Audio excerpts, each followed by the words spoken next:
ምዕራፍ 12 ቁጥር 12 እስከ 13 እናነባለን። ከአንድ ጀምሮ ማንበብ ይችላላችሁ፣ ግን እኔ ካለኝ ጊዜ አንፃር ቁጥር 12 ጀምሮ ያለውን እስከ 13 አጭር ክፍል አነባለሁ። እኔም አሁን ላይ ከፍ ብሎ ስታዩት ጠቦት እንደ ቤታቸው ቁጥር እንዲያርዱ የሚታረደውን ጠቦት ደግሞ ስጋውን እንዲበሉት ደሙን ግን በመቃኖቹ ላይ እንዲቀቡት በቤቱ ጉበት ላይ እንዲቀቡት አስቀድሞ ተነግሯል እና ከአንድ ጀምሮ እናንተ አንብቡት። እኔም ይላል ቁጥር 12 እኔም በዚያች ሌሊት በግብፅ ምድር ላይ አልፋለሁ፣ ከሰውም እስከ እንስሳም የተወለደውን የበኩር ልጅ ሁሉ እገድላለሁ፣ የግብፅን አማልክት ሁሉ ፈርድባቸዋለሁ፣ እኔ እግዚአብሔር ነኝ። ደሙም ያላችሁበትን ቤት አይቶ የሚያሳይ ምልክት ይሆንላችኋል። እኔ ደሙን በማይበት ጊዜ እናንተን አልፋለሁ። ግብፃውያንን ስቀጣ መቅሰፍቱ አይደርስባችሁም። በቃ እግዚአብሔር አሁን በዚህ ቦታ ምንድን ነው የሚለው? ትእዛዝ ሰጥቷል። ይሄ የመጨረሻው ግብፅን የሚቀጣበት ህዝቡን ነፃ የሚያወጣበት እግዚአብሔር ያዘጋጀው ነው እና እኔ ግብፃውያንን እቀጣለሁ፣ በአማልክቶቻቸው እኔን ደግሞ ፈርድባቸዋለሁ፣ በኩርን ሁሉ ገድላለሁ፣ ከሰው እስከ ከዙፋን ላይ ከተቀመጠው አንስቶ ከታች እስከ ገረዷ ድረስ እንዲሁም ደግሞ እንስሳት ሁሉ በኩራቸውን እመታለሁ። ነገር ግን እናንተ ደግሞ እንዳትጠፉ እስራኤላውያንም የታዘዙትን ባያደርጉ እስራኤል ስለሆኑ አይድኑም። የሚያድናቸው ደሙ በመቃኑ ላይ መቀባት ነው። ደሙ በጉበት ላይ መቀባት ነው። ስለዚህ ምን አለ? ነውር የሌለበት በግ እረዱ፣ ደሙን ግን በጉበኑ ላይ ቀቡታል፣ በቤታችሁ መቃን ላይ ቀቡት እና እኔ አልፋለሁ አለ እግዚአብሔር። እኔ ሳልፍ ደሙን ባየው ጊዜ አልፋለሁ፣ ጣጥፊ ወደ ቤታችሁ አይገባም። ቻናላችን ቤተሰቦች ለቻናላችን ለዚህም ቪዲዮ አዲስ ከሆኑ ቻናላችንን ሰብስክራይብ እንድታደርጉ ጠይቃለሁኝ። ሰብስክራይብ ብቻ ሳይሆን ሌላም ጊዜ ደግሞ እንደዚህ አይነት ቪዲዮዎች እንዲደርሶት የኖቲፊኬሽን በትኑን እንድትጫኑ አደራላለሁ። በዚህ ቪዲዮ ደግሞ ከተባረካችሁ ቪዲዮውን ላይክ እንዲሁም ደግሞ ኮመንት በማድረግ የጌታችን የኢየሱስ ክርስቶስን የመንግስቱን ስራ አብረውን እንዲሰሩ በዚህ አጋጣሚ ጥሬን አቀርባለሁ። እግዚአብሔር ይባርካችሁ፣ ጸጋ ይብዛላችሁ። ሃሌሉያ! የእግዚአብሔር ስም የተባረከ ይሁን። ኢየሱስ ክርስቶስ ጌታ ነው። እግዚአብሔር አምላካችንን ስለነበረን ጊዜ እጅግ አድርገን እናመሰግናለን። እግዚአብሔር መልካም ነው። መጽሐፍ ቅዱሳችሁን አንደኛ ሳሙኤል ላይ ታወጡና አንደኛ ሳሙኤል ምዕራፍ 2 ቁጥር 9 መነሻ ይሆናል።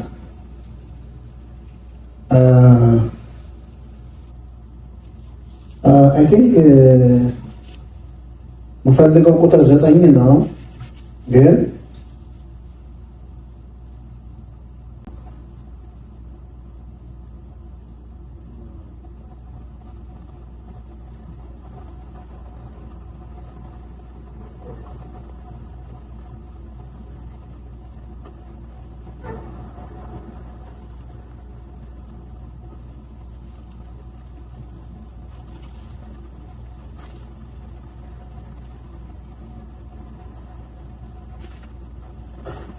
ከንትን ጀምሬ ማንበብ ፈልጋለሁ።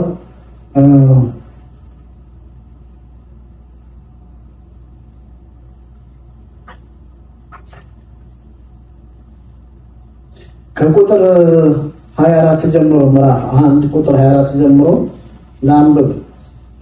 የሐናን ጸሎት ሙሉውን ለማንበብ ስለፈለኩ ነው። አነባለሁ። ልጁም ጡት በተወ ጊዜ ከእርሱ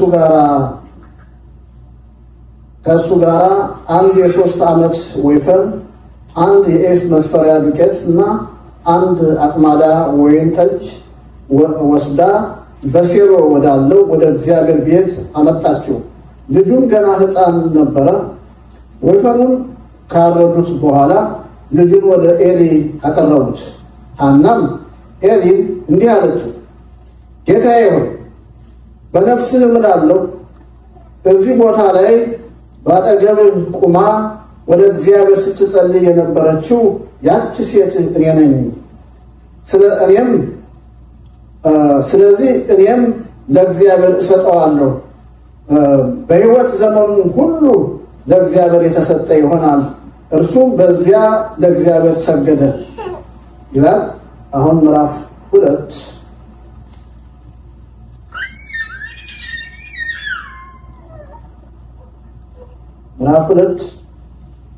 ቁጥር 1 ጀምሮ ሐናም እንዲህ ብላ ጸለየች። ልቤ በእግዚአብሔር ጸና፣ ቀንዴም በእግዚአብሔር ከፍ ከፍ አለ። አፌ በጠላቶቼ ላይ ተከፈተ፣ በማዳን ደስ ይለኛልና። እንደ እግዚአብሔር ያለ ቅዱስ ማንም የለም፣ ከአንተም በቀር ሌላ የለም። እንደ አምላካችን ያለ አለት የለም። ይህን ያህል በመታበይ አትናገሩ፣ እንዲህ ያለውም የእብሪት ቃል ከአፋችሁ አይውጣ። እግዚአብሔር አምላክ አዋቂ ነውና ስራውን ሁሉ በእርሱ ይጸናል ይመዘናል። የኃያላን ቀስቶች ሰባብረዋል፣ ደካሞች ግን በኃይል ታጥቀዋል። ጠግበው የነበሩ ለእንጀራ ሲሉ ተገዙ፣ ተርበው የነበሩ ግን እንጀራ ጠገቡ። መካኒቱ 7 ልጆች ወልዳለች። ብዙ ወንዶች ልጆች ወልዳ የነበረችው ግን መከነች። እግዚአብሔር ይገድላል ያድናልም፣ ወደ መቃብር ያወርዳል ያወጣልም። እግዚአብሔር ያድነኛል፣ ባለጸጋም ያበለጽጋልም፣ ያዋርዳል ከፍ ከፍ ያደርጋልም። እርሱ ድሃውን ከትቢያ ያነሳል፣ ምስኪኑንም ከጉድፍ ከፍ ከፍ ያደርጋል። መካኒቱ ጋራ ከመኳንንት ጋር ያስቀምጣቸዋል፣ የክብር ዙፋንም ያወርሳቸዋል። የምድር መሰረቶች የእግዚአብሔር ናቸውና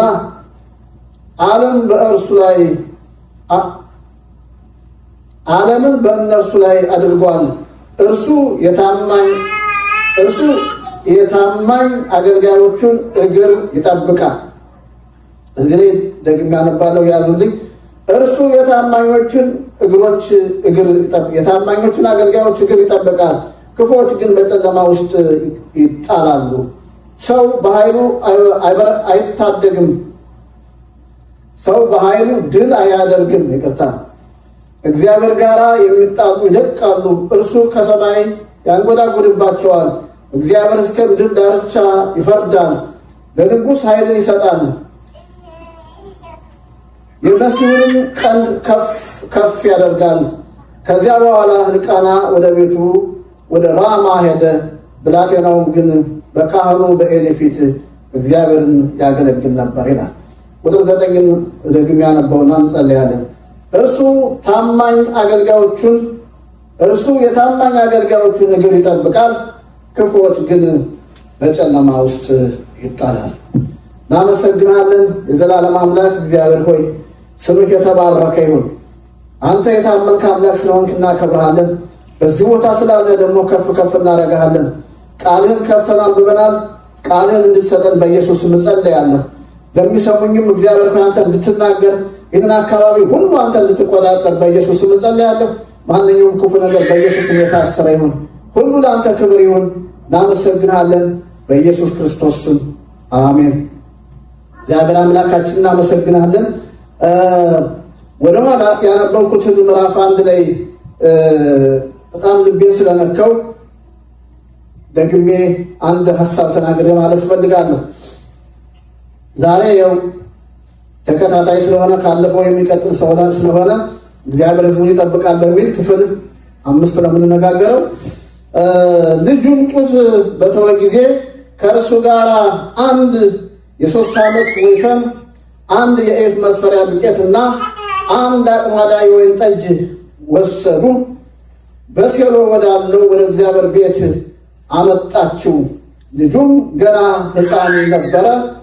ወይፈኑን ካረዱ በኋላ ልጁን ወደ ኤሊ አቀረቡት። ሐናም እንዲህ አለችው፣ ይህንን ያዙልኝ። ሐናም ኤሊን እንዲህ አለችው፣ ጌታዬ ሆይ በነፍስህ እምላለሁ፣ እዚህ ቦታ ላይ በአጠገብ ቁማ ወደ እግዚአብሔር ስትጸልይ የነበረች ያች ሴት እኔ ነኝ። ትዝ ይላችኋል። በኤሊ ፊት ልቧ ተሰብሮ፣ በተሰበረ ልብ ከንፈሯን ብቻ እያነቃነቀች ከልብ የሆነ የመቃተት ጸሎት ትጸልይ ነበረ እና የመቃተት ጸሎት ስትጸልይ ኤሊ ግን አንደበቷ ሲንቀሳቀስ እንጂ ሌላውን የውስጧን የልቧን አላየምና አንቺ ሴት ስካርሽን እስከ መቼ ነው? ስካርሽን ካንቺ አርቂው አላት እና እሷ ግን ምን ብላ ነበር? ጌታዬ ሆይ እኔ ሰካራም ሴት ምናምን ሴት አይደለሁም። እኔ ልቧ የተሰበረባት ሴት ነኝ። እኔ ነገሬን በእግዚአብሔር ፊት አቀርባለሁ እየጸለይኩ ነው እንዳለችው በዚያ ቦታ ላይ እናያለን። እና ከዛ ኤሊም ዘወር መለስ አለና እግዚአብሔር የልብሽን ይስጥሽ አላት እና ያንን ነው የምታስታውሰው። ምን አለችው? ሐናም ኤሊም እንዲህ አለችው፣ ጌታዬ ሆይ በነፍስህ እምላለሁ እዚህ ቦታ ላይ በአጠገብ ቁማ ወደ እግዚአብሔር ስትጸልይ የነበረች ያች ሴት እኔ ነኝ። እግዚአብሔር አምላክ ተመሰገነ። ጸሎት ማለት በራሱ ርዕስ አይደለም። ርዕስ የእግዚአብሔር ስም ይጠብቃል ነው። ግን ይሄ ሐሳብ ልቤን ስለነካው ለአንድ ሰው እንዲሆን መልእክት ነው። እግዚአብሔር ይመስገን፣ ስሙ የተባረከ። እግዚአብሔር ከልብ የሚጸለየውን ጸሎት ይሰማል። አሜን። እግዚአብሔር ይመስገን። ከልባችሁ ቃታችሁ በእግዚአብሔር ፊት የምትጸልዩትን ጸሎት እግዚአብሔር ይሰማል። አሜን። እግዚአብሔር አምላክ ተመስገን። እግዚአብሔር ይሰማል። ምን አይነት ጸሎት ነው ከልብ የሚጸለይ ጸሎት ካላችሁ፣ በቃ በተሰበረ መንፈስ፣ በተዋረደ መንፈስ፣ በቃ ከልብ በእግዚአብሔር ፊት በቃ ልባችሁን ሰጥታችሁ፣ ሐሳባችሁን ሰጥታችሁ፣ ሁለንተናችሁን ሰጥታችሁ የምትጸልዩትን ጸሎት ያን ጸሎት እግዚአብሔር ይሰማል። እግዚአብሔር አምላክ የተመሰገነ ኢየሱስ ክርስቶስ ጌታ ነው። ስለዚህ ያች ሴት እኔ ነኝ እና ጸሎቴ ተሰምቷል፣ ይህን ልጅ እንዲሰጠኝ ጸለይ፣ እግዚአብሔርም የለመንኩትን ሰጠኝ አለችው። ስለዚህ እኔም ለእግዚአብሔር ሰጠዋለሁ አለች። ለእግዚአብሔርም ሰጠዋለሁ አለች። ከዛ እርሱም በዚያ ለእግዚአብሔር ሰገደ ይላል። በዚያ ለእግዚአብሔር የሰገደው ማን ነው? ኤሊ ነው? ሳሙኤል ነው? ግልጽ አይደለም። ግን ዋናው ሐሳብ ምንድን ነው? እግዚአብሔር የሐናን የልብ ስብራት ሰምቶ፣ እግዚአብሔር ጸሎቷን ሰምቶ እንዲህ አይነት ልጅ ሰጣት። ከዳን እስከ ቤርሳቤህ ድምፅ ቃሉ ጠብ የማይል አሜን። እግዚአብሔር ይመስገን። ሳሙኤል የሚባል ልጅ እግዚአብሔር ሰጣት። እሷ ደግሞ እንደገባችው ቃል እንደተሳለችው ስለት ለእግዚአብሔር ሰጠችው። እግዚአብሔር አምላክ የተመሰገነ ይሁን። ሳሙኤል ለእግዚአብሔር ሲሰጥ ወይም በሴሎ ላለው ለሳሙኤል ለኤሊ ስትሰጠው በእግዚአብሔር ቤት ስትተወው እድሜው ከ4 ከ5 ዓመት በታች እንደሆነ ይነገራል። ስለዚህ በዚያ እድሜ ነው እንግዲህ የተገኘውን አንድ የምትወደው ልጇን የሰጠችው። አሜን። እግዚአብሔር ይመስገን፣ ስሙ የተባረከ። እዚህ ቦታ እንደመነሻ አድርጌ ልናገር የፈለግኩት ቁጥር 9 ነው። እርሱ የታማኝ አገልጋዮቹን እግር ይጠብቃል። አሜን። ይሄ እግር ይጠብቃል ማለት እግር የሚያሳየው አካሄድን ነው፣ አኗኗርን ነው። እግዚአብሔር አምላክ ተመስገን። ስለዚህ እግዚአብሔር የቅዱሳንን እግር ይጠብቃል። እግዚአብሔር ስም የተባረከ። ኢየሱስ ክርስቶስ ጌታ ነው። እግዚአብሔር የቅዱሳንን እግር ይጠብቃል። የቅዱሳንን ኑሮ ይጠብቃል። የእናንተን ኑሮ ይጠብቃል። የኔን ኑሮ እግዚአብሔር ይጠብቃል። ዘመናችን በሱ ፊት ነው። አካሄዳችን በሱ ፊት ነው። ስንወጣም በሱ ፊት ነው። ስንገባም በሱ ፊት ነው። ስለዚህ እግዚአብሔር እኛን ይጠብቃል፣ ልጆቹን ይጠብቃል። እግዚአብሔር አምላክ የተመሰገነ ኢየሱስ ክርስቶስ ጌታ ነው። ሃሌሉያ። ስለዚህ እግዚአብሔር የቅዱሳንን እግር ይጠብቃል። እግዚአብሔር ስም የተባረከ። ኢየሱስ ክርስቶስ ጌታ ነው። እግዚአብሔር የቅዱሳንን እግር ይጠብቃል። የእናንተን እግር ይጠብቃል። የኔን እግር ይጠብቃል። እግዚአብሔር ይመስገን፣ ስሙ የተባረከ።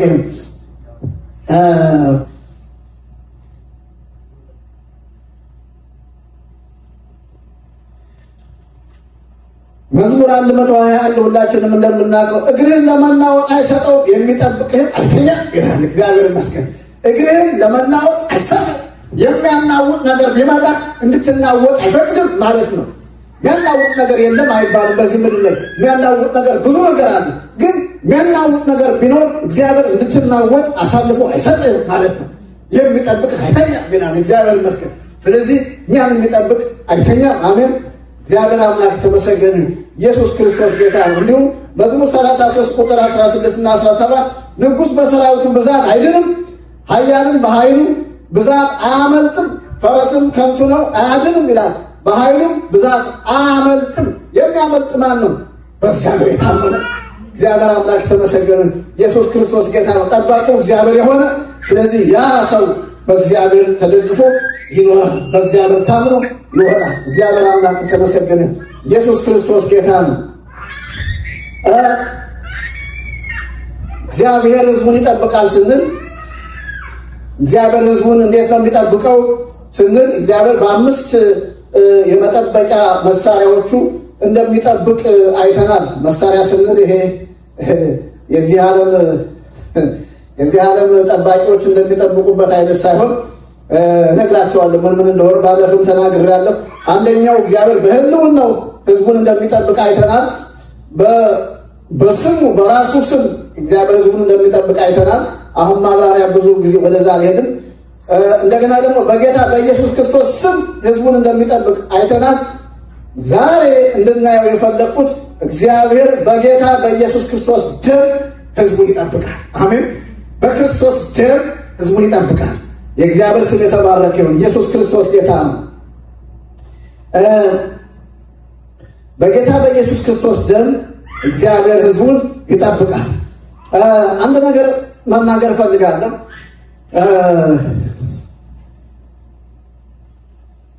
ከዘፍጥረት ሁላችንም እንደምናውቀው አዳምና ሔዋንን ካሳተበት ሰይጣን አዳምና ሔዋንን አስቶ ከኤደን ገነት ከወጡበት ጊዜ አንስቶ ኢየሱስ ክርስቶስ አልፎ እስከሚሰጥበት ጊዜ ድረስ ሰይጣን የዚህ ዓለም ገዢ በመባል ይታወቃል።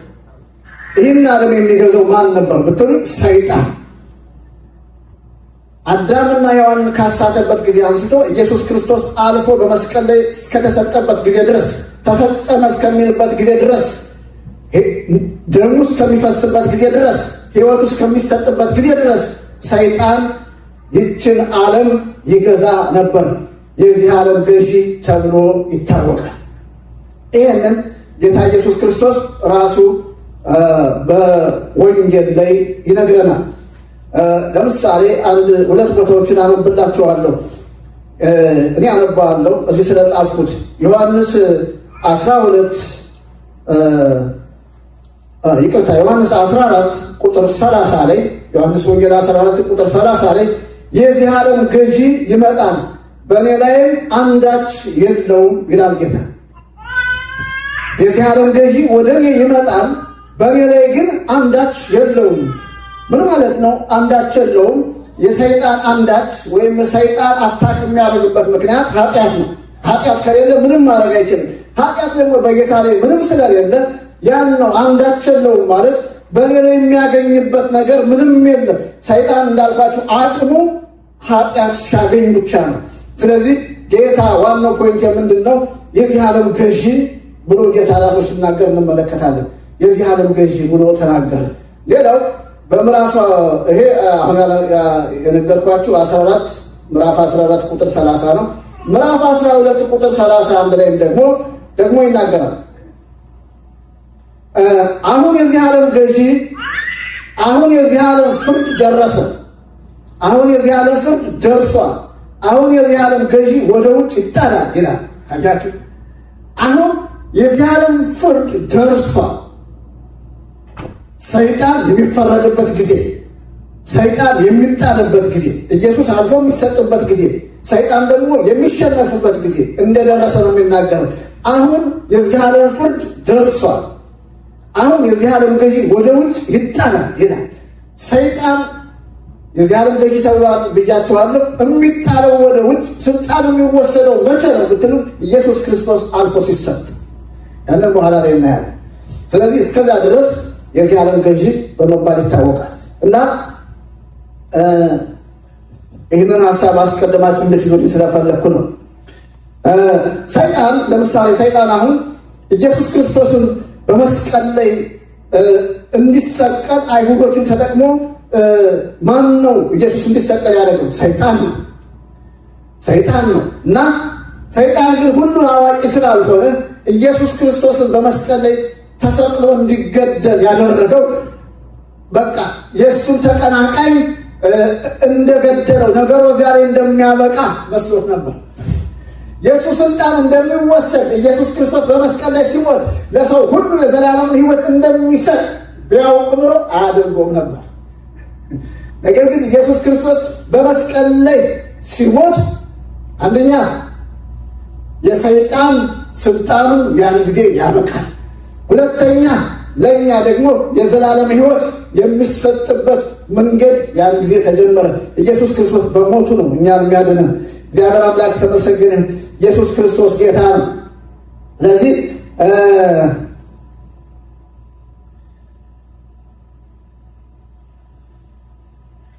ጌታ ኢየሱስ ክርስቶስ በሞቱ የሞቱን ኃይል ሽሮ ከሞት ፍርሃት አድኖናል። አሜን፣ እግዚአብሔር ይመስገን። ጌታ ኢየሱስ ክርስቶስ በሞቱ የሞቱን ኃይል ሽሮ ከሞት ፍርሃት አድኖናል። ይሄንን ከሞት ፍርሃት አድኖናል። የሰይጣንን ደግሞ ስልጣኑን ኃይሉን አሳጥቶ የሞትንና የሲኦልን ቁልፍ ወስዷል። ይህንን ራእይ ምዕራፍ 1 ቁጥር 17 እና 18 እናነባለን። እስቲ እናንብበው። ዝም ብዬ በቃሌ ብቻ እየተናገርኩ ከመሄድ እናንተ አብራችሁ ተከተሉ።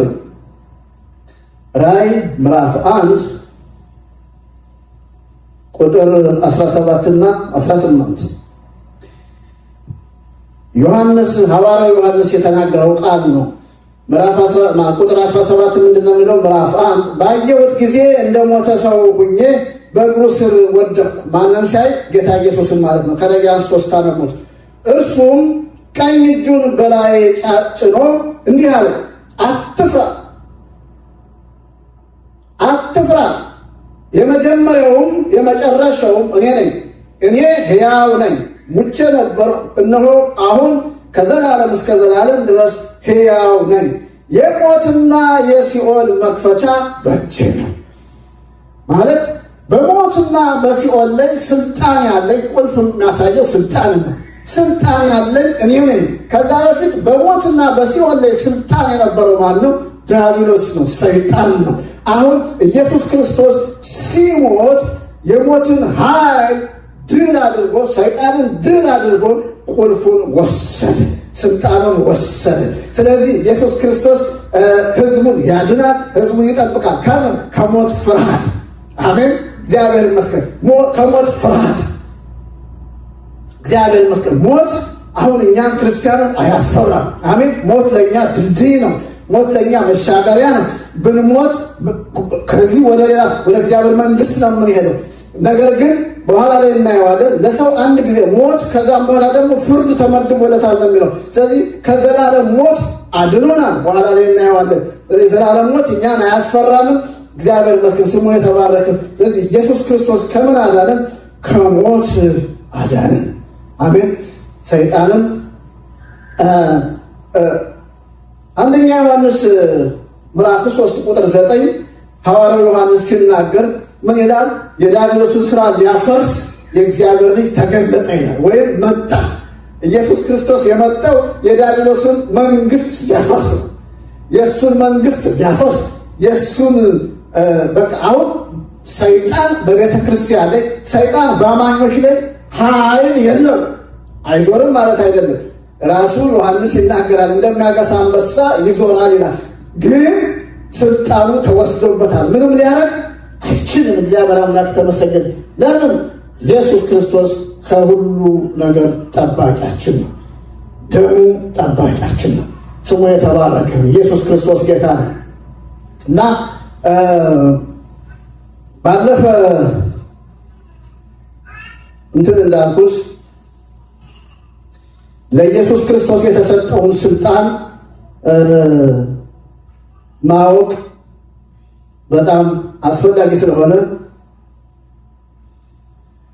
ባለፈ ያነበብኩትን መልሼ ማንበብ ፈልጋለሁ። ፊልጵስዩስ ምዕራፍ 2 ቁጥር 6 ጀምሮ ያለውንና ኤፌሶን ምዕራፍ 1 ቁጥር 20 ላይ እስከ 23 ያለውን አነባለሁ። አሁን መጀመሪያ ፊልጵስዩስ ምዕራፍ 2 ቁጥር 6 እርሱም በባህሪው አምላክ ሆኖ ሳለ ከእግዚአብሔር ጋር መተካከልን ሊለቀው እንደሚገባ አድርጎ አልቆጠረውም። ነገር ግን የባሪያን መልክ ይዞ በሰውም አምሳል ተገኝቶ ራሱን ባዶ አደረገ። ሰውም ሆኖ ተገልጦም ራሱን ዝቅ አደረገ እስከ ሞት፣ ያውም እስከ መስቀል ሞት ድረስ የታዘዘ ሆነ። ስለዚህ እግዚአብሔር እጅግ ከፍ አደረገው፣ ከስምም ሁሉ በላይ የሆነውን ስም ሰጠው። ይኸውም በሰማይና በምድር ከምድርም በታች ጉልበት ሁሉ ለኢየሱስ ክርስቶስ ስም ይንበረከክ ዘንድ ምላስም ሁሉ ለእግዚአብሔር አብ ክብር ኢየሱስ ክርስቶስ ጌታ እንደሆነ ይመሰክር ዘንድ። እግዚአብሔር አምላክ የተመሰገነ። ደግሜ ኤፌሶንን አነበውና በአንድ ላይ አድርጌ ሁለቱንም ሀሳቦች በአንድ ላይ እናገራለሁ። ኤፌሶን ምዕራፍ 1 ቁጥር 22 እስከ 23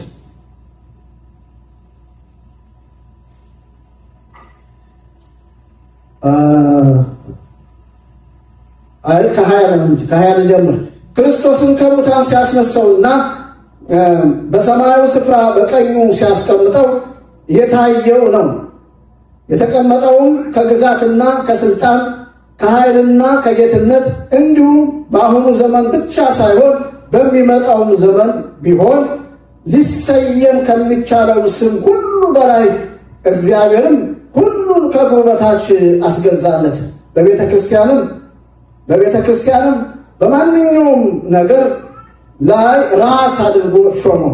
እርሷም ሁሉም ነገር በሁሉም ረገድ የሚሞላው የእርሱ ሙላት የሆነችው አካሉ ናት ይላል። እግዚአብሔር አምላክ ተመሰገነ። ስለዚህ ኢየሱስ ክርስቶስን ከሙታን ባስነሳው ጊዜ የሰጠው ስልጣን በሰማይ በምድር ከምድርም በታች ሙሉ ስልጣን፣ ለዚህ ስም የማይገዛ በሰማይም ቢሆን በምድርም ቢሆን ከምድርም በታች ቢሆን ምንም ነገር እንደሌለ በዚህ ቦታ ላይ የእግዚአብሔር ቃል ይነግረናል። ስለዚህ እግዚአብሔር እንዲህ አይነት ስልጣን ሰጠውና በቀኙ አስቀምጦ ለቤተ ክርስቲያን ደግሞ የቤተ ክርስቲያን ራስ አድርጎ ለቤተ ክርስቲያን ስጦታ አድርጎ ሰጠው ይላል። እግዚአብሔር አምላክ ተመሰገነ። እርሷም ሁሉም ነገር በሁሉም ረገድ የሚሞላው የእርሱ ሙላቱ የሆነችው አካሉ ናት ይላል። እግዚአብሔር ይመስገን። ኢየሱስ ክርስቶስ ይህንን ስልጣን ይዞ ይህንን ክብር ይዞ የቤተ ክርስቲያን ራስ ነው። ቤተ ክርስቲያን የክርስቶስ ነች። አሜን። እግዚአብሔር ይመስገን። በተለምዶ የገሌ ቤተ ክርስቲያን ምናምን ይባላል እንጂ ቤተ ክርስቲያን የክርስቶስ ነች። መሪው የዚያ ቤተ ክርስቲያን መሪ ሊሆን ይችላል። ቤተ ክርስቲያን የሚለው ግን ኢየሱስ ብቻ ነው። ለምን? በደሙ ገዝቷታል። በክርስቶስ ደም የተገዛች በሱ ላይ በዓለቱ ላይ የተመሰረተች ቤተ ክርስቲያን የክርስቶስ ነች። ስለዚህ እሷን ደግሞ ይጠብቃታል። አሜን። እግዚአብሔር አምላክ የተመሰገነ። ኢየሱስ ክርስቶስ ጌታ ነው። በሐዋርያ ሥራ ላይ ምዕራፍ 20 ላይ ይመስለኛል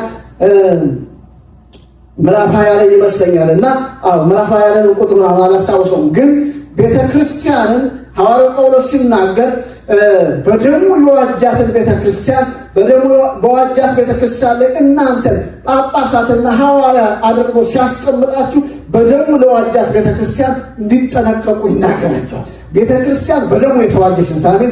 በደሙ የተገዛች ነች። ስለዚህ ቤተ ክርስቲያን የክርስቶስ ኢየሱስ ነች እና ይሄ ለቤተ ክርስቲያን የተሰጠው ይሄ በሁሉም ላይ ስልጣን ያለው ጌታ ደግሞ በቤተ ክርስቲያን ላይ ሲሆን ራስ ሲሆን እኛ ደግሞ ከሱ ሆነን አብረን እንደተሞላን የእግዚአብሔር ቃል ይነግራል። በቆላሳይስ ምዕራፍ 2 ቆላሳይስ ምዕራፍ 2 ቁጥር 10 ላይ እናንተ ደግሞ በእርሱ ናችሁ ተሞልታችኋል ይላል።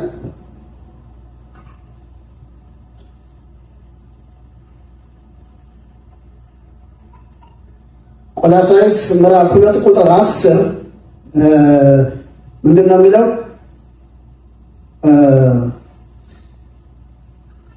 ከቁጥር 9 ጀምሮ ነው የመለኮቱም ሙላት ሁሉ በአካል በእርሱ ይኖራልና እናንተም የገዥነትና የስልጣን ሁሉ ራስ በሆነው በክርስቶስ ሙሉ ሆናችኋል።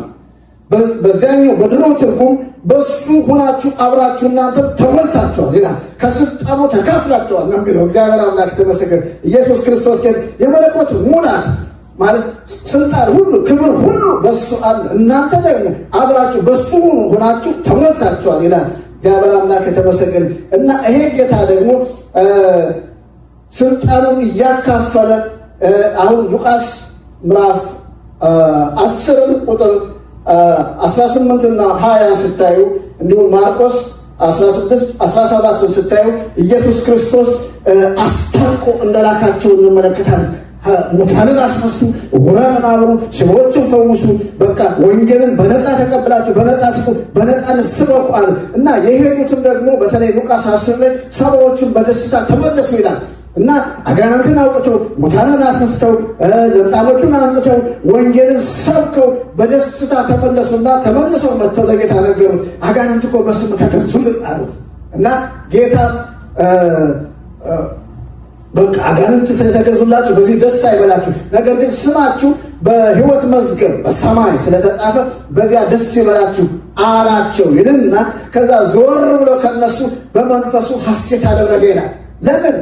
እግዚአብሔር ከጠቢባን ሰውሮ ለነዚህ ላልተማሩ፣ ለአሳጥማጆች፣ ለምናምኖች እግዚአብሔር ምስጢሩን ስለገለጠላቸው፣ ኃይሉን ስላስታጠቃቸው፣ የመንግስቱን ስራ ሰርተው በሙላት ስለተመለሱ ደስ ብሎት ሐሴት አደረገ ይላል። እግዚአብሔር አምላክ ተመሰገነ። በማርቆስ ወንጌል ምዕራፍ 16 ላይ ቁጥር 16 ምንድን ነው የሚለው? በዚያ በስሜ አጋንንትን ታወጣላችሁ ይላል። እግዚአብሔር ይመስገን። በስሙ አጋንንትን እግዚአብሔር ይመስገን፣ ስሙ የተባረከ ነው።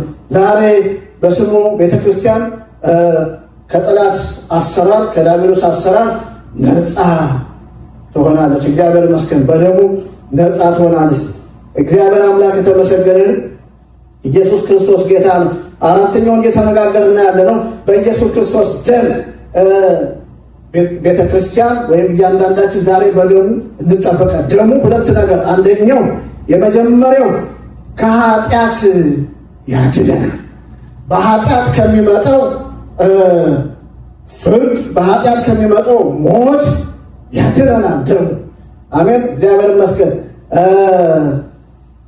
ሁለተኛው ደግሞ ከጠላት ፈላጻ ይጠብቀናል። አሁን መጀመሪያ በደሙ እንዴት ነው ከኃጢአት ምንድን ነው ይሄንን እናያለን። ሮሜ ምዕራፍ 3 ቁጥር 23 እስከ 24 ሁሉ ኃጢአትን ሰርተዋል፣ የእግዚአብሔርን ክብር ጎድሏቸዋል፣ በክርስቶስ ኢየሱስ በሆነው በዚያነት በኩል እንደው በጸጋው ይጸድቃሉ ይላል። ስለዚህ በክርስቶስ ኢየሱስ ደም እኛ ከሞት ከኩነኔ ከፍርድ ድነናል፣ ጻድቅ ሁነን ተቆጥረናል። እግዚአብሔር አምላክ የተመሰገነ ነው። በሮሜ 6:23 ላይ የኃጢአት ደሞዝ ሞት ነው ይላል። ቅድም እንዳልኳችሁ ሞት ማለት ኃጢአት በቃ የኃጢአት ደሞዝ ሞት ነው ማለት ምንድን ነው? ኃጢአተኛ ሰው ሲሞት መጨረሻው ምንድን ነው? ሲኦል ነው ማለት ነው፣ ፍርድ ነው ማለት ነው። ስለዚህ ኢየሱስ ክርስቶስ ደግሞ የእኛን ፍርድ ወሰደና ከፍርድ ነፃ አወጣን። አሜን፣ እግዚአብሔር ይመስገን። ስለዚህ ቅድም እንዳልኩት ሞት እኛን አያስፈራንም። ሞት የሞት መውጊያ ኃጢአት ነው ይላል እና ከኃጢአት አሁን እኛ በክርስቶስ ኢየሱስ ነፃ ሆነናል፣ የዘላለም ሕይወት አግኝተናል። እግዚአብሔር አምላክ ተመሰገነ። ስለዚህ የመጀመሪያው አንደኛው ደሙ ከምንድን ነው የሚጠብቀን? ከዘላለም ሞት ጠላት ካመጣው ከኃጢአት ነፃ አድርጎናል። የእግዚአብሔር ስም የተባረከ ነው። ኢየሱስ ክርስቶስ ጌታ ነው። በክርስቶስ ኢየሱስ ላሉት አሁን ኩነኔ የለባቸው። ስለዚህ የመጀመሪያው አንደኛው ዛሬ ይህን መጨረስ አለብኝ ብዬ ነው። ይሄ ራሱን የቻለ ሰፊ ክፍል ነው። ግን ደሙ ከምን ያድናል? አንደኛው ከኃጢአት ድነናል። አሜን። እኛ የዘላለም ሕይወት አግኝተናል፣ ከሞት ድነናል። እግዚአብሔር ስም የተባረከ። አንደኛ ጴጥሮስ ምዕራፍ 1 ቁጥር 18 ሁለት ክፍሎችን እንድናነብ እፈልጋለሁ። አንደኛ ጴጥሮስን ይህንን ክፍል ዝም ብዬ ከመዝጋቴ በፊት የሆነ ነገር አንብበን መሄድ አለብን። አንደኛ ጴጥሮስ ምዕራፍ 1 ቁጥር 18 እና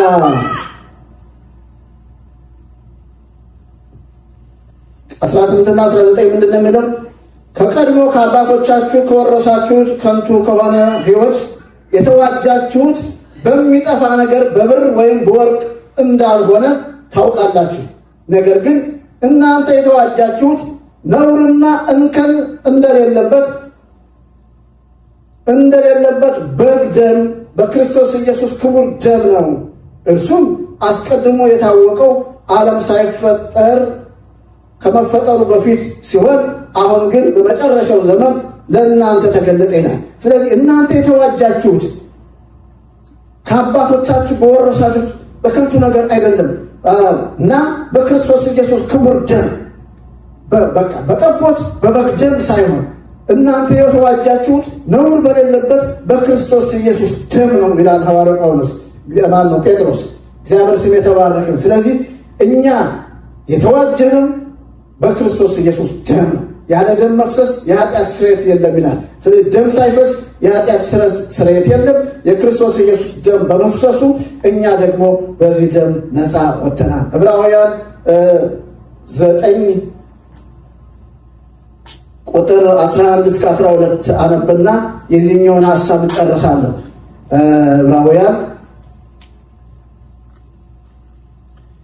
ዕብራውያን 9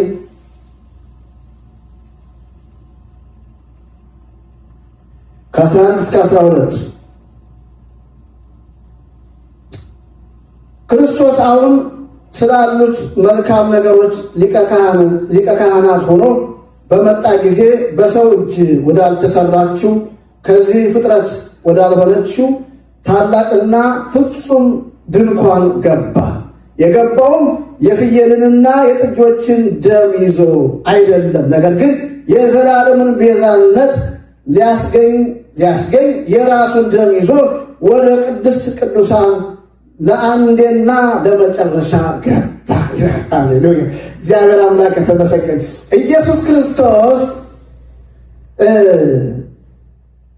ክርስቶስ ስለ እናንተ መልካም ሊቀ ካህን ሆኖ መጣ ይልና በሰው እጅ ወዳልተሰራችሁ ድንኳን ሳይሆን በሰው እጅ ወዳልተሰራችሁ። አሜን፣ እግዚአብሔር ይመስገን። በምድራዊቷ ድንኳን ሳይሆን በሰማያዊቷ ድንኳን፣ በዚህ ምድር በየጊዜው መስዋዕት በሚቀርብበት አይነት ሁኔታ ሳይሆን ለአንዴና ለዘላለም የራሱን ደም ይዞ ወደ ላይኛዋ ቅድስት ገባ ይላል። እግዚአብሔር ይመስገን። ስለዚህ ሁለተኛ መስዋዕት ላይ ቀርብ ኢየሱስ ክርስቶስ እሱ ራሱ የከበረ መስዋዕት ሆኖ ሕይወቱን ሰውቶ እኛን ከሞት አድኖናል። አሜን፣ እግዚአብሔር ስም የተባረከ። ስለዚህ ደግሞ ከምን ያድነናል? ከኃጢአት፣ ከኮነኔ፣ ከፍርድ አድኖናል፣ ጠብቆናል። አሜን፣ እግዚአብሔር ይመስገን። ሁለተኛ ደግሞ ከምን ነው የሚያድነን? ከጠላት ፈላጻ። በየጊዜው ጠላት ሰይጣንና የሱ ተከታዮቹ አጋንንቶቹ ከሚወረውሩት ፈላጻ ደሙ ከለላችን ነው። አሜን፣ ደሙ ጠባቂያችን ነው። ይሄንን በመጀመሪያ ማየት የምፈልገው ጥላ ሆኖ ከተገለጠው ከብሉይ ኪዳን ከዘጸአት መጽሐፍ ላይ ማየት ፈልጋለሁ። ዘጸአት መጽሐፍ ምዕራፍ 12 ቁጥር 12 እስከ 13 እናነባለን። ከአንድ ጀምሮ ማንበብ ይችላላችሁ፣ ግን እኔ ካለኝ ጊዜ አንጻር ቁጥር 12 ጀምሮ ያለውን እስከ 13 አጭር ክፍል አነባለሁ። እኔም አሁን ላይ ከፍ ብሎ ስታዩት ጠቦት እንደ ቤታቸው ቁጥር እንዲያርዱ የሚታረደውን ጠቦት ደግሞ ስጋውን እንዲበሉት ደሙን ግን በመቃኖቹ ላይ እንዲቀቡት በቤቱ ጉበል ላይ እንዲቀቡት አስቀድሞ ተነግሯል እና ከአንድ ጀምሮ እናንተ አንብቡት። እኔም ይላል ቁጥር 12 እኔም በዚያች ሌሊት በግብፅ ምድር ላይ አልፋለሁ፣ ከሰውም እስከ እንስሳም የተወለደውን የበኩር ልጅ ሁሉ እገድላለሁ፣ የግብፅን አማልክት ሁሉ ፈርድባቸዋለሁ፣ እኔ እግዚአብሔር ነኝ። ደሙም ያላችሁበትን ቤት አይቶ የሚያሳይ ምልክት ይሆንላችኋል። እኔ ደሙን በማይበት ጊዜ እናንተን አልፋለሁ። ግብፃውያንን ስቀጣ መቅሰፍቱ አይደርስባችሁም። በቃ እግዚአብሔር አሁን በዚህ ቦታ ምንድን ነው የሚለው? ትእዛዝ ሰጥቷል። ይሄ የመጨረሻው ግብፅን የሚቀጣበት ህዝቡን ነፃ የሚያወጣበት እግዚአብሔር ያዘጋጀው ነው እና እኔ ግብፃውያንን እቀጣለሁ፣ በአማልክቶቻቸው እኔም ደግሞ ፈርድባቸዋለሁ፣ በኩርን ሁሉ ገድላለሁ፣ ከሰው እስከ ከዙፋን ላይ ከተቀመጠው አንስቶ ከታች እስከ ገረዷ ድረስ እንዲሁም ደግሞ እንስሳት ሁሉ በኩራቸውን እመታለሁ። ነገር ግን እናንተ ደግሞ እንዳትጠፉ እስራኤላውያንም የታዘዙትን ባያደርጉ እስራኤል ስለሆኑ አይድኑም። የሚያድናቸው ደሙ በመቃኑ ላይ መቀባት ነው። ደሙ በጉበል ላይ መቀባት ነው። ስለዚህ ምን አለ? ነውር የሌለበት በግ እረዱ፣ ደሙን ግን በጉበኑ ላይ ቀቡታል። በቤታችሁ መቃን ላይ ቀቡት እና እኔ አልፋለሁ አለ እግዚአብሔር። እኔ ሳልፍ ደሙን ባየው ጊዜ አልፋለሁ። ጣጥፊው ወደ ቤታችሁ አይገባም። እግዚአብሔር ይመስገን። ስለዚህ ደሙን ሲያይ አለፈ። አጥፊው ወደ ዕብራውያን ቤት አልገባም። እግዚአብሔር ይመስገን። ስለዚህ ያ ጥላ የሆነው ደም፣ ያ ደም የምን ምልክት ነው? የታረደው ጠቦት የምን ምልክት ነው? የክርስቶስ ኢየሱስ ምልክት ነው። በዮሐንስ ወንጌል ምዕራፍ 1 ቁጥር 29 ላይ ዮሐንስ ይናገራል። መጥምቁ ዮሐንስ ምን ይላል? ኢየሱስ ክርስቶስ ሲመጣ ባየ ጊዜ እነሆ የዓለምን ኃጢአት የሚያስወግድ የእግዚአብሔር በግ ብሎ ጮሆ ይላል እና ዮሐንስ ተናገረ። ኢየሱስ ክርስቶስ ሲመጣ እንደ በግ ሆኖ ነው የመጣው። በኋላም ራእይ ላይ እናያለን እና ያ እውነተኛው በግ ዮሐንስ ሲናገር እንመለከታለን። ኢየሱስ ክርስቶስን ሌላኛው ያኛው ግን ጥላ የሆነው ሊመጣ ያለው ምልክት ነው እና ያ የጠቦቶች ደም፣ የበጎች ደም የሞትን መልአክ አሳልፏል። እግዚአብሔር ያከበረው ኪዳን ስለሆነ ያ በራሱ ስለዚህ ያ ጥላ የሆነው ያ የበጎች ደም የሆነው ያ የጠቦቶች ደም የሆነው የሞትን መልአክ ካሳለፈ ጣጥፊውን ካሳለፈ የእውነተኛው የክርስቶስ ኢየሱስ ደም ዛሬ እኛን ከጠላት ፈላጻ ያድነናል። ከአጥፊው ወደ ቤታችን አይገባም። ገዳዩ ወደ ቤታችን አይገባም። ወደ እኛ ቤት የእኛ ወደ ሆነ ሁሉ አጥፊ አይገባም። እግዚአብሔር ይመስገን፣ ስሙ የተባረከ ነው። ኢየሱስ ክርስቶስ ጌታ ነው። ስለዚህ የክርስቶስ ኢየሱስ ደም እኛን ከጠላት ፈላጻ ይከልለናል። በጣም ይሄ እኛ ከምናውቀው ይልቅ ማለት እኛ ከምናውቀው በላይ መናፍስቶች ያውቃሉ የክርስቶስ ኢየሱስ ደም ምን ያህል። ብዙ ምስክርነት ባለፈ ጊዜ እዚህ ቦታ ላይ ምስክርነት አሰምቻቸዋለሁ። መናፍስቶች ከጌታ እራት ጋር የተያያዘ ምስክርነት ሰምታችኋል እና ደሙ በቤታቸው ዙሪያ ላይ እንደሚታይ ስለዚህ አጥፊው በመጣ ጊዜ ወደ ቤታቸው ሊገባ እንዳልቻለ በቃ ሁሉ ጊዜ የጌታን እራት እነዚያ ሰዎች በየተወሰነ በሳምንት አንዴ በተወሰነ ቀናቶች እነሱ በስነ ስርዓት ይወስዳሉ። ቤታቸውን ደግሞ እግዚአብሔር በሳት ቅጥር ይጠብቀው ነበር። ደሙ ይታይ ነበር። እግዚአብሔር ይመስገን፣ ስሙ ይባላል። የክርስቶስ ደም ዛሬ ለእኛ ከለላችን ነው። አሜን። እግዚአብሔር አምላክ የተመሰገነ። ኢየሱስ ክርስቶስ ጌታ ነው። ወደ አዲስ ኪዳን የክርስቶስ ኢየሱስን ደም ስለጠበቀው ከማንሳቴ በፊት እየተንደረደረ ትንቢቱ ወደ ፍጻሜው እየቀረበ ያለበትን ዘካርያስ መጽሐፍ ዘካርያስ ምዕራፍ 9 ላይ እናያለን። ምዕራፍ 9 ዘካርያስ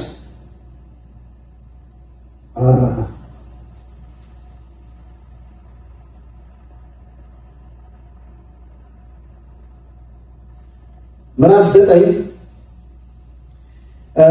ቁጥር 9 ጀምሮ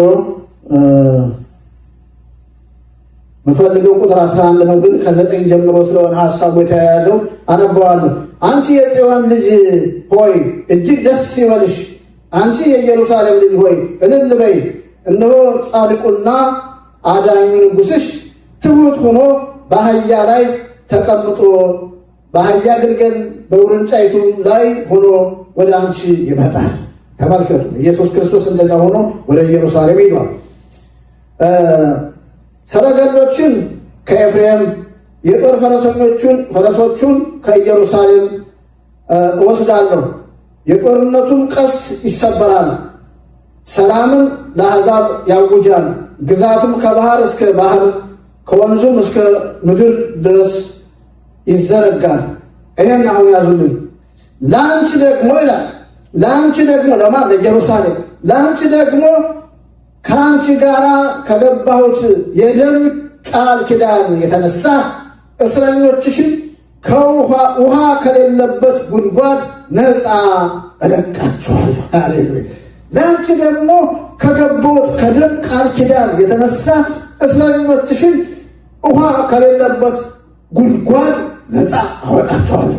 ሞት ካለበት ጉድጓድ ነፃ አወጣቸዋለሁ። ጥም ካለበት ጉድጓድ ነፃ አወጣቸዋለሁ። ጥፋት ካለበት ጉድጓድ ነፃ አወጣቸዋለሁ። ከምን የተነሳ? ከደም ኪዳን የተነሳ። ሃሌሉያ። ይሄ የኢየሱስን ደም የሚያመለክት ነው። ከውርንጫዋ ጋር ጌታ ተቀምጦ ወደ ኢየሩሳሌም እንደሚሄድ ከእሱ ጋር ስለ እሱ የተነገረ ትንቢት ነው። እግዚአብሔር አምላክ ተመሰገነ። አሁን ወደ ዋናው እንግዲህ ወደ ኢየሱስ ክርስቶስ ላመጣችሁ ነው። ራእይ ምዕራፍ 12 ከቁጥር 7 እስከ 11 እናነባለን። ራእይ ምዕራፍ 12 ቁጥር 7 እስከ 11 አነባለሁ። በሰማይም ጦርነት ሆነ፣ ሚካኤልና መላእክቱ ከዘንዶው ጋር ተዋጉ። ዘንዶውና መላእክቱም መልሰው ተዋጓቸው፣ ነገር ግን ድል ተመቱ። በሰማይም የነበራቸውን ስፍራ አጡ። ታላቁም ዘንዶ የጥንቱ እባብ ተጣለ። እርሱም ዲያብሎስ ወይም ሰይጣን ተብሎ የሚጠራው ዓለምን ሁሉ የሚያስተው ነው። እርሱ ወደ ምድር ተጣለ፣ መላእክቱም ከእርሱ ጋር ተጣሉ። ከዚህ በኋላ ታላቅ ድምፅ በሰማይ እንዲህ ሲል ሰማሁ፣ አሁን የአምላካችን ማዳን ኃይልና መንግሥት የእርሱ የክርስቶስ ስልጣን ተሰጥቷል። አሁን ማዳን ኃይል ለማን ሆነ? የክርስቶስ ሆነ ይላል። ቀንና ሌሊትም በአምላካችን ፊት ሲከሳቸው የነበረው የወንድሞቻችን ከሳሽ ተጥሏል። ሃሌሉያ፣ እግዚአብሔር ይመስገን። እነርሱም ይላል ደግሞ ይህንም ያዙ፣ እነርሱም ከበጉ ደም በምስክርነታቸው ቃል ድል ነሱት፣ እስከ ሞት ድረስ እንኳ ለነፍሳቸው አልሳሱምና። አሁን መጀመሪያ ሰይጣን ተጣለ ይላል። ከዛ ቀጥሎ በሰማይ የነበረውን ስፍራ አጣ ይልና ቀጥሎ የሚናገረው ቢኖር ምንድን ነው? ቀንና ሌሊት ወይም 24/7 ሲከሳቸው የነበረ የወንድሞች ከሳሽ ተጣለ ይላል። እግዚአብሔር አምላክ ተመሰገነ። ከሳሻቸው ተጥሏል። አሜን። ከዚያ ቀጥሎ ደግሞ በደሙና በምስክርነታቸው ቃል ድል ነሱ። ሃሌሉያ፣ እግዚአብሔር ይመስገን፣ ስሙ የተባረከ። ስለዚህ የክርስቶስ ደም ድል መንሻችን ነው። የክርስቶስ ደም ከጠላት ድል መንሻችን ነው። ምስክርነታችን ቃል ጋር ሆኖ ድል የምንነሳበት የክርስቶስ ኢየሱስ ደም ነው። ሃሌሉያ፣ ስሙ የተባረከ። የመጨረሻ ክፍሌ ምዕራፍ 5 እዚሁ ራእይ ላይ ምዕራፍ 5 ቁጥር 1 እስከ መጨረሻ አለፍ እያረኩኝ እናያለን እና በዚህ ነው ማጠቃለል የምፈልገው። ራእይ ምዕራፍ 5 ከቁጥር 1 ጀምሮ እና አነበዋለሁ። በዙፋኑ ላይ የተቀመጠው በውስጥና በውጭ በኩል የተጻፈበት በሰባትም ማኅተም የታሸገ ጥቅልል መጽሐፍ በቀኝ እጁ ይዞ አየሁ። አንድ ብርቱ መልአክ በታላቅ ድምፅ ማኅተሞቹን ለመፍታትና መጽሐፉን ለመክፈት የተገባው ማን ነው ብሎ ሲያውጅ አየሁ። ነገር ግን በሰማይም ሆነ በምድር ከምድርም በታች መጽሐፉን ለመክፈት ወይም ገልጦ መመልከት የሚችል ማንም አልነበረም። እኔም መጽሐፉን ለመክፈት ወይም ገልጦ ለመመልከት የተገባው ማንም ባለመኖሩ እጅግ አለቀስኩ።